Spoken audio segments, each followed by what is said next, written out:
Prime Minister Modi launches 3 new high-tech COVID-19 testing facilities for Kolkata, Mumbai and Noida. With an ability to conduct over 10,000 samples per day, the laboratories will also be able to test for diseases other than COVID-19.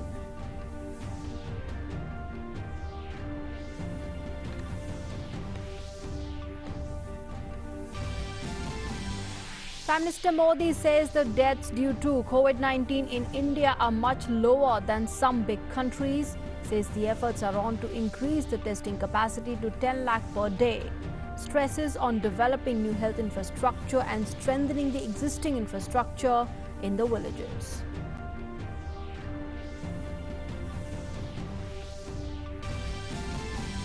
The government bans 47 more mobile applications which are clones or lighter versions of the already banned 59 applications. The government has banned a total of 106 mobile applications so far, citing the cyber security threats.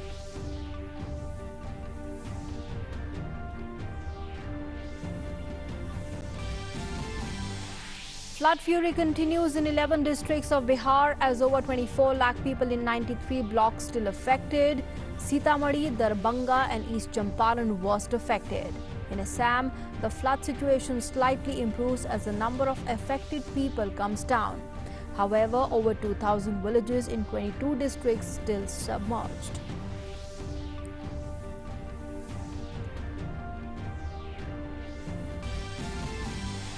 In Rajasthan, the governor returns the cabinet note seeking convening of the assembly session. The Congress sends a memorandum to the president seeking his intervention. Supreme Court allows Speaker to withdraw plea seeking action against Sachin Pilot and the rebel MLAs.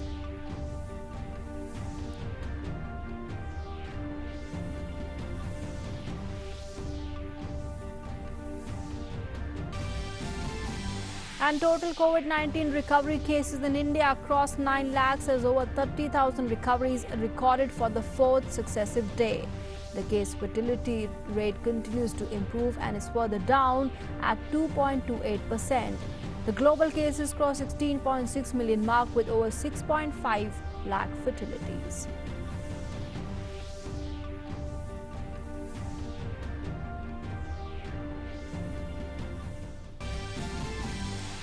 The US presidential debates to begin with the first debate on 29th of September in Cleveland, Ohio. The second debate will take place on 15th October in Miami, Florida.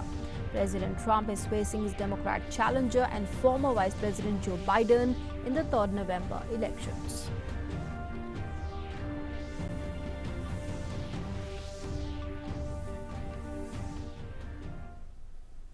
Hello and good morning. You're watching Doordarshan News with me, Nancy Kohli. Our top story: Prime Minister Narendra Modi yesterday launched 3 new COVID-19 testing facilities via video conference.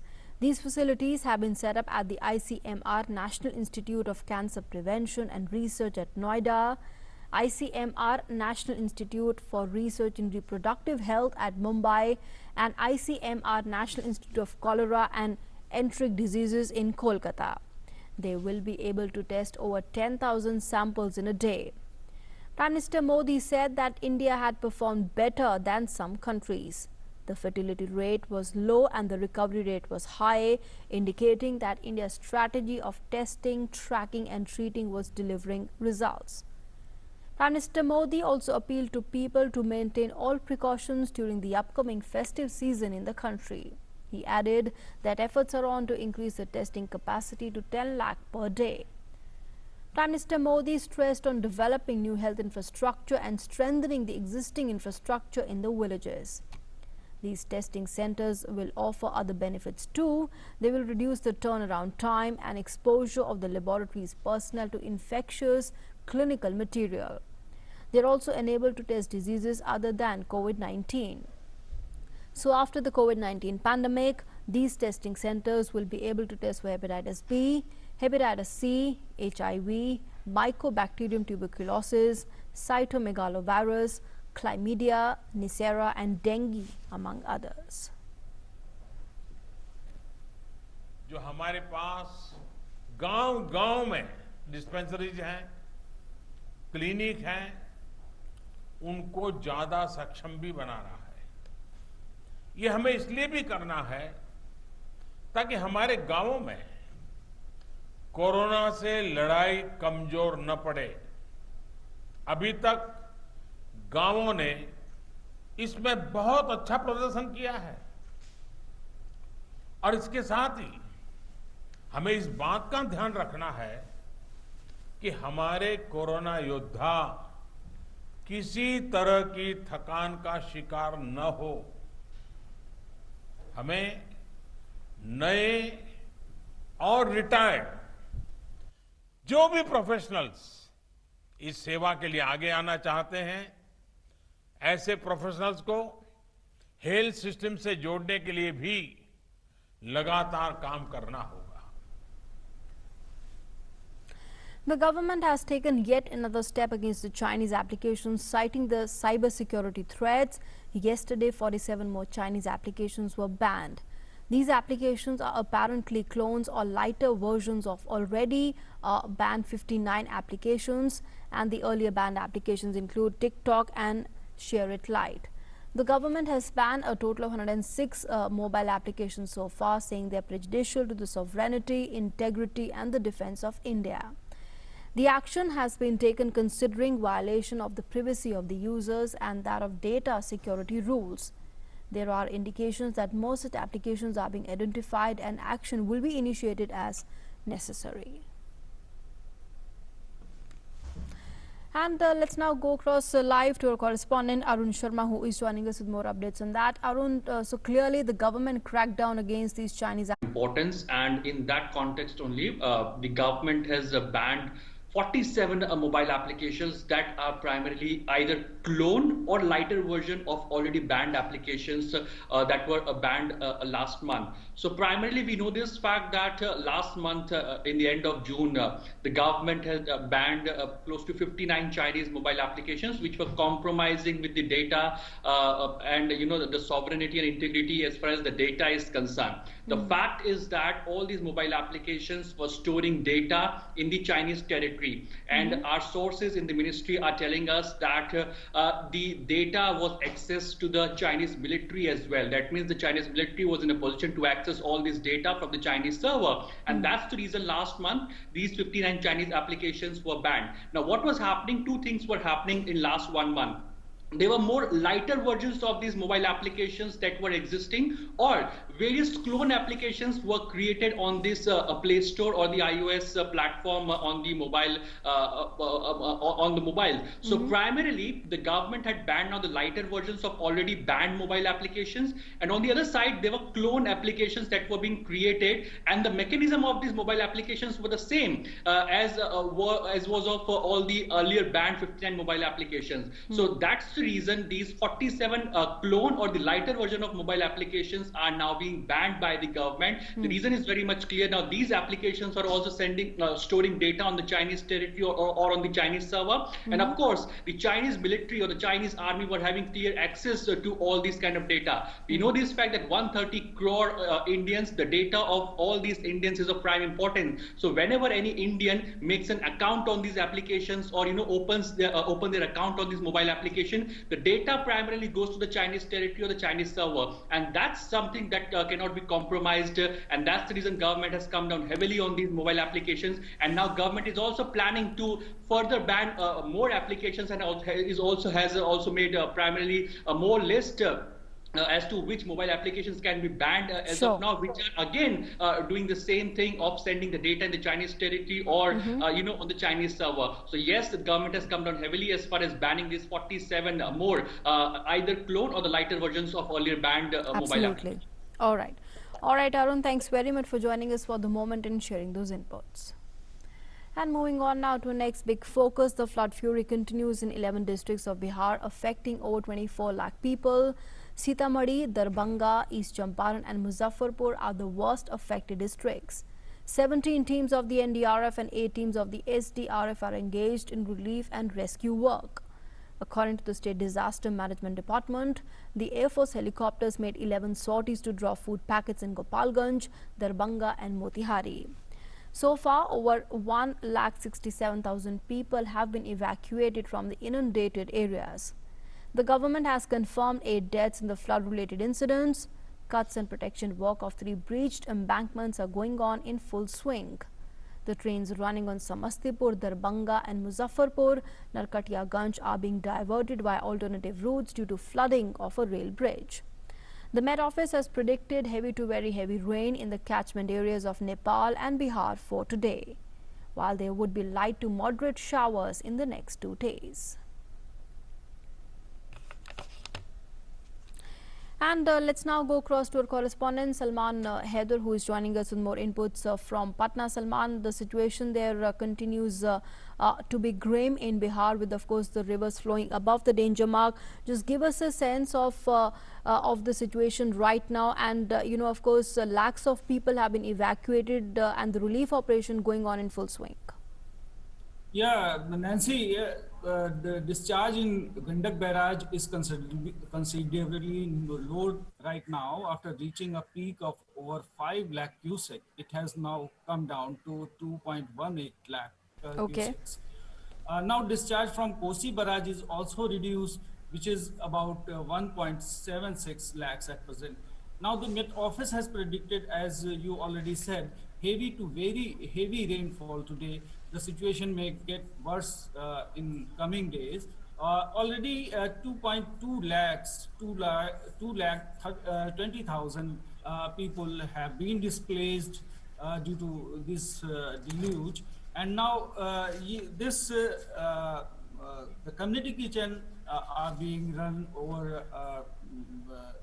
Many people are being served cooked food, and the Air Force choppers are making sorties to drop the food packets to those people who are stranded in the flood affected areas.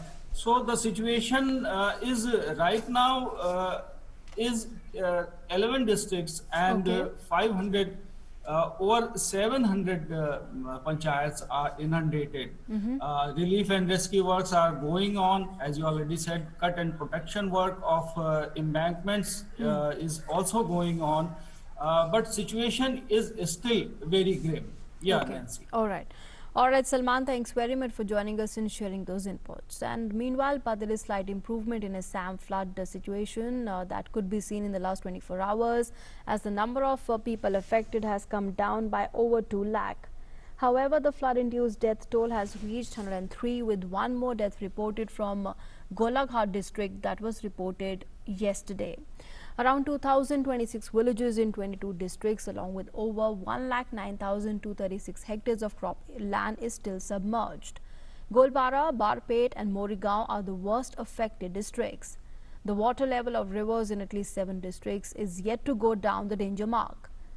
259 relief camps across the state are still sheltering over 45,000 people.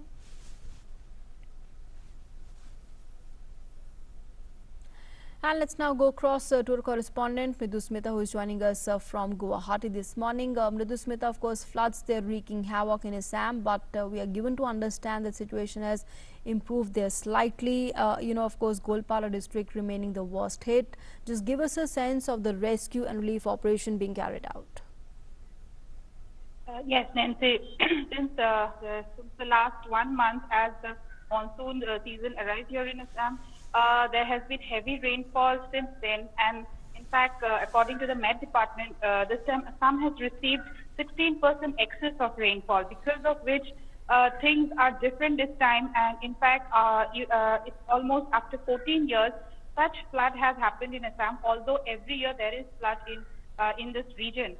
However, I would also like to add that with the deaths, now the total number of deaths is 126, because due to landslide also there has been deaths, which is 24.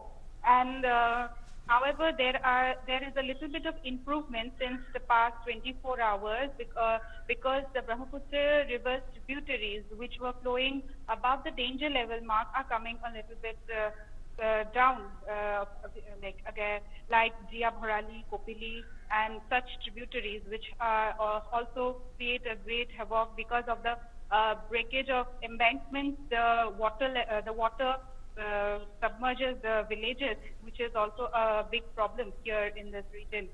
And another issue is that since the Met Department had already predicted there would be more rainfall and in the next few days, however, there has been also a few incidents of erosion that also was reported on yesterday, according to the reports of ASDMA, one in Udalguri, another in Bongaigaon as well. And many people have being celebrities and people who could help in this situation, because already the country as well as the state is already struggling with the number of coronavirus cases, and in this along with it the floods is also Right. creating big Sure. havoc among the people. And the brand ambassador of Assam, Priyanka Chopra, who is supposed to be the tourism brand ambassador of Assam, and she has tweeted through her Twitter handle that she has donated some amount, and even her Okay. husband, Sure. Nick All Jonas, right. he had also contributed for the help of Assam and urged people to come and help Assam in this situation of crisis, Nancy. Sure. All right. All right. Mridu Smita, thanks very much for joining us for the moment and sharing those inputs. Moving on now, amid the political crisis in Rajasthan, the Governor Kalraj Mishra returned the revised proposal of State Cabinet to call the Assembly session with some queries. He said the Assembly session has to be called in accordance with the constitutional provisions. The Raj Bhavan said it has no intention of not calling the Assembly session. The BJP has welcomed the Governor's decision. The leader of the opposition in the Rajasthan Assembly, Gulab Chand Kataria, said that in the era of corona pandemic, all the doubts must be cleared. At the same time, the Congress has asserted that it is the right of the cabinet to call a session of the Assembly. The Rajasthan Congress Legislature Party has sent a memorandum to President Ramnath Kovind seeking his intervention for convening a session of the Assembly. And the matter of Rajasthan political crisis echoed in the Rajasthan High Court as well as Supreme Court. The Rajasthan High Court rejected BJP MLA Madan Dilawar's plea questioning the Speaker's inaction on his complaint against the merger of 6 BSP MLAs with the Congress. The High Court dismissed the petition as the Speaker had passed the order on Dilawar's complaint. Dilawar had filed the complaint to the Speaker in March seeking disqualification of the legislators. On the other hand, the Supreme Court allowed the Speaker of the Assembly to withdraw his appeal against the High Court's order asking him to defer till 24 July the disqualification proceedings against Sachin Pilot and 18 Congress MLAs. Senior advocate Kapil Sibal, appearing for Assembly Speaker CP Joshi, told a bench headed by Justice Arun Mishra that the Rajasthan High Court gave a fresh order on 24 July and they are considering legal options.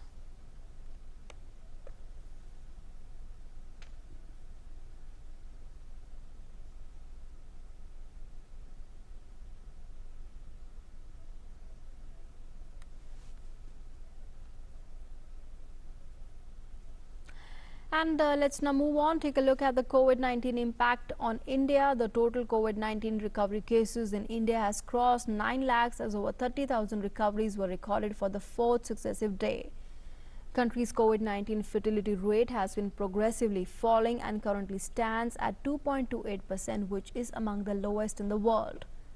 The government has attributed the dip to factors like aggressive testing and an effective containment strategy. Further, India has also created and maintains a new high of more than 5 lakh COVID-19 tests conducted in a single day over the 2 consecutive days. On 26th of this month, India had tested a total of 5,15,000 samples, and on the 27th, a total of 5,28,000 samples were tested.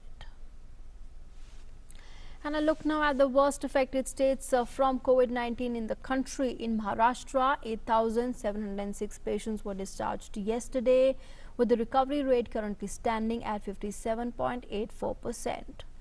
7,924 new cases were reported, while 227 COVID-19 deaths were reported in the past 24 hours in the state. The case fertility rate in the state stands at 3.62%. In Tamil Nadu, a record 6,993 persons tested positive for COVID-19 yesterday. 77 deaths were reported, while 5,723 patients were discharged in the past 24 hours. The total number of cases in Tamil Nadu so far stands at 2,20,716. In Delhi, the recovery rate stands at 88.68%. The national capital recorded 613 new cases of infection, while 26 patients died in the past 24 hours. 1,497 patients have recovered in the last 24 hours. And let's now take a look at the lockdown status of various states across the country. In Kerala, a committee headed by the state chief secretary has been constituted to study the situation in the state capital, Thiruvananthapuram. Currently, there is a lockdown in force in Thiruvananthapuram in view of the rising COVID-19 cases. The Chief Minister Pinarayi Vijayan has clarified that any relaxation in the lockdown restrictions will be taken after considering the report of the committee. Noting that the rate of virus spread is on the rise, he said the government is working on long-term measures to stem the trend.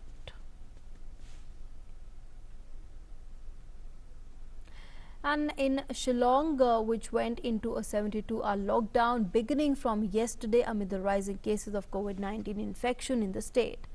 Around 30 localities have already been declared containment zones. In some other news now, India has lodged a protest with Pakistan over the move to convert a Gurudwara into a mosque at Lahore. New Delhi expressed concern over the move to claim Gurudwara Shahidi Asthan at Naulakha Bazaar in Lahore as the place of Masjid Shahid Ganj, as well as to convert the shrine into a mosque. The External Affairs Ministry spokesperson said that a strong protest was lodged with the High Commission of Pakistan in New Delhi. India called upon Pakistan to investigate the matter and take up immediate remedial measures. Pakistan was also called upon to look after the safety, security, the well-being of its minority communities, including protection of their religious rights and cultural heritage. And let's now move on, take a look at the updates on COVID-19 from across the world. So far, more than 6.56 lakh people have died globally, while the total tally of COVID-19 cases has reached more than 1.66 crore in the world. The situation remains worse in the US, followed by Brazil in terms of both infections and fatalities.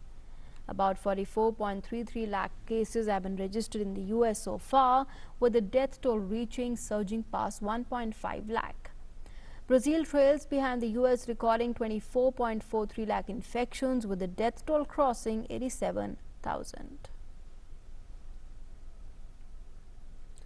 And in some other international news now, the first debate in the run-up to the US presidential election will be held on 29 September in Cleveland, Ohio. This was informed by the Commission on Presidential Debates that said in a statement, the US President Donald Trump is facing his Democrat challenger and former Vice President Joe Biden in the 3rd November elections. The CPD said the second debate between Trump and Biden will be on 15th of October in Florida, while the third will be on 22nd October in Tennessee. There will also be a vice presidential debate on 7th October at the University of Utah in Salt Lake City between Vice President Mike Pence and his Democratic challenger for the post yet to be announced by Biden. All the debates will be 90 minutes long and will be broadcast live by the White House pool networks. And with that, it's a wrap on this edition of the news. Thanks for being with us.